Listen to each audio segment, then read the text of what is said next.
Eto, mainit na balita. Pagdepensa ng Gilas Pilipinas sa gintong medalya sa Asian Games, inaabangan ng fans. Sino-sino nga ba ang pwedeng makasama sa pool ni Coach Team kung sakaling ma-reshuffle ang mga players nito? Tara, pag-usapan natin ang mainit na balitang yan. Pero bago yan, like and subscribe lang mga kabady para sa latest basketball news and highlights. Sa mga gusto pala manood ng laban ng Gilas sa FIBA World Cup qualifiers, nang walang delay at free for life, magbibigay po kami ng free live streaming link. All you have to do is i-like lang po ang aming Facebook at YouTube channel para mabigyan po kayo ng unlimited access sa mga sports games sa buong mundo. Sa mga hindi pa nakakaalam, ngayong taon nagaganapin ang pagdepensa ng Gilas sa gintong medalya para sa Asian Games 2026. Matapos nga ang historic win ng Gilas sa bansang China last 2022, ito na ulit ang time para magkaalamanan kung magagawa nga ba ni Coach Tim Cone na madepensahan ang titulo sa Asia.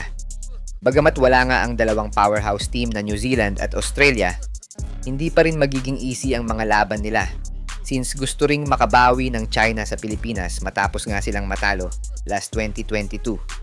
Nandyan din ang host country na Japan para tangkaing makuha ang ginto laban sa Pilipinas. Last month nga ay nagpahiwatig na si Coach Tim sa posibleng reshuffle ng kanyang lineup matapos ang disappointing loss sa New Zealand at Australia dito pa mismo sa home court ng Pilipinas.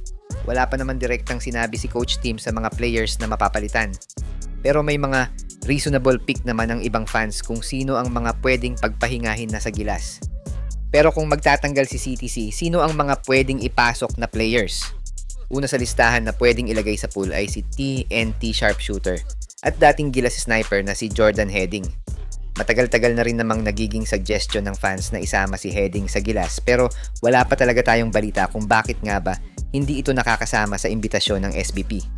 Kaya ang tanong ng maraming fans, bakit hindi natin subukan ang dating Gilas player para naman mapunan ang pangangailangan ng Gilas sa shooter na kitang-kita sa mga last na laban nito na outside shooting talaga ang kulang sa national team, di ba? Sunod na player naman na pwedeng makonsider ng Gilas para sa shooting guard ay etong si Javi Gomez Deliano. Minsan nangang nabansagan na Klay Thompson sa Korea si Javi dahil sa pagkakahawig ng playstyle nito sa NBA player, kaya naman para sa ibang fans, pwede na ring subukan si Javi para mapalitan ang isa sa mga tumatanda ng players ng Gilas. Parte din kasi si Javi ng Gilas Cadets ni Coach Tab na minsan na ding pinahirapan ng bansang Serbia sa Olympic qualifying tournament kung saan nga muntikan pa nilang matalo ang world number 3 team sa basketball. Kaya if ma-reshuffle man ang Gilas lineup, I guess maraming fans ang magsasuggest na isama si Javi sa pool para sa Asian Games. Ikatlong player na masasabi nating pwedeng isama sa Asian Games lineup ay etong si Ray Parks Jr. Alam ko para sa iba, napaka-underrated ni Parks sa kanyang position but napatunayan naman niya yan sa last edition ng SEA Games kung saan isa siya sa mga bumuhat sa Pilipinas laban sa host country na Thailand. And considering na tumagal siya sa B-League ng Japan, I guess he is one of the missing piece ng Gilas para sa backcourt nito. Pang-apat na player na pwedeng i-consider sa Gilas pool ay etong si Matthew Wright. Dating Gilas member na rin tong si Wright and I guess it's time for him na makasama ulit sa pool para sa Asian Games. Marami ang nagsasabi na hindi consistent si Wright sa kanyang laro dati sa Gilas. Pero dati pa yon. He already played in Japan at sa last edition ng SEA Games kung saan both games and league ay naging malaking bahagi siya ng team, lalo yung ambag niya sa outside shooting.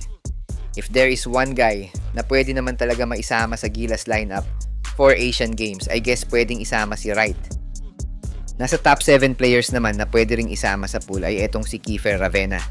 Alam ko maraming naging basher si Kiefer sa mga recent stint niya sa Gilas, but for me, it's time for Kiefer na mapatunayan niya na he deserves to represent Gilas once more. Floor general na may pass-first mentality, tapos pwede ring maging two-way player. I guess Kiefer can be a big boost sa Gilas lineup ni CTC. Kita mo naman kung paano maglaro si Kiefer sa B-League. Minsan magugulat ka na lang top leader na pala siya sa league for assist at points ng kanyang team at yun ang malaking bagay na pwede niyang maibigay sa Gilas lineup. Pero ang tanong na lang siguro, sino kina Thompson, Chris Newsome at CJ Perez ang pwedeng palitan ni Kiefer? Ang ika-anim na player na pwedeng maisama sa Gilas for Asian Games lineup ay etong si Arvin Tolentino. Arvin already played for CTC nung nasa Hinebra pa siya at kahit papano may idea na siya sa sistema ni CTC. Sa position ni Arvin na 2 or 3, he can definitely fill the position of JB as secondary offensive scorer kung pagod na si Brownlee. Kita naman ng lahat kung gaano kasipag itong si Arvin dati sa PBA, and he is one of the promising Asian player ngayon sa KBL. With his experience with local league and KBL, I guess it's time for CTC to reconsider his ex-player para sa Asian game. Take note na part si Arvin ng Asian squad ni CTC na nakakuha ng gold sa Asian Games last 2022. Kaya naman it makes sense kung makakasama ulit siya sa pool ni CTC. And I guess since papasok naman sina Balti at Mike Phillips sa next pool ng Gilas, hindi rin naman mahihirapan si Coach Tim sa kanyang front court.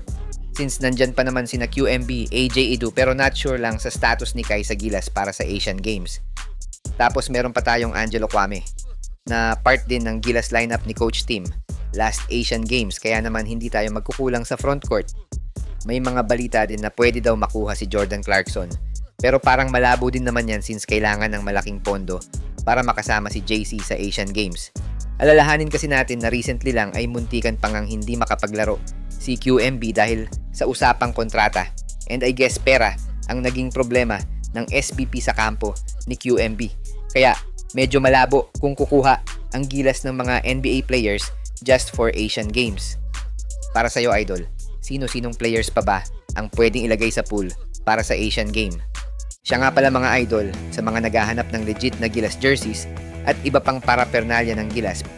Pwede mong i-click yung product link sa gilid ng aking mga video at makikita mo na sa kanan ang lahat ng legit stores na nagbebenta ng mga high quality merch ng Gilas. Maraming salamat mga idol.